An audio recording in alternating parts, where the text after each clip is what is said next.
এটার কারণে এখন চাঁদাবাজি আগে নিত, গোপনে নেওয়া হতো। এখন দেখা গেলো যে একটা আপনার কি পার্মানেন্ট সলিউশন আর কি, চাঁদা নেওয়ার কিংবা বৈধ একটা উপায় আর কি।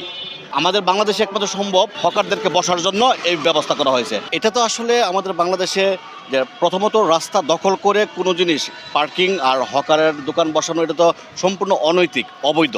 কিন্তু আমাদের বাংলাদেশে একমাত্র সম্ভব যা নাকি রাস্তা দখল করে এরকম পার্মানেন্টভাবে একটা বসার জন্য তাদেরকে জায়গা করে দেওয়া হয়েছে, যা নাকি এর আগে তারা বিচ্ছিন্নভাবে বসতো এবং যে যেভাবে পারে বিভিন্ন ওয়েতে চাঁদা নিত, এগুলো তো আছেই গোপনে। আর এখন দেখা গেলো যে একটা আপনার কি পার্মানেন্ট সলিউশন আর কি, চাঁদা নেওয়ার কিংবা বৈধ একটা উপায় আর কি, যে বৈধ উপায়ে চাঁদা নেওয়ার জন্য তাদের এই সলিউশন। আপনি দেখেন যে বহির্বিশ্বে এরকম রাস্তার পাশে পার্কিং, ফুটপাথের পাশে গাড়ি পার্কিং করার জন্য লেন থাকে, তাও পেইড পার্কিং।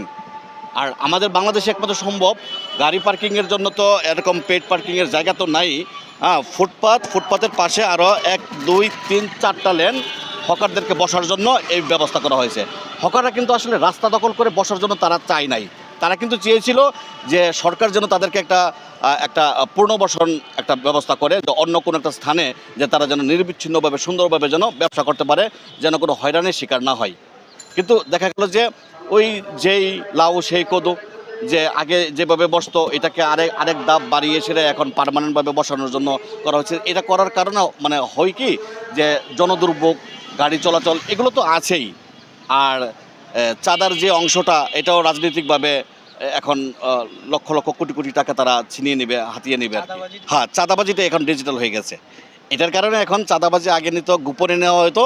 এখন দেখা গেলো যে যেই দাগে বসবে, এটা ওই যে কর্তৃপক্ষের কাছ থেকে টোকেন দিয়ে কিংবা টাকা দিয়ে বৈধভাবে ডিজিটালভাবে দিয়ে তারা এভাবে বসবে আর কি, বৈধভাবে।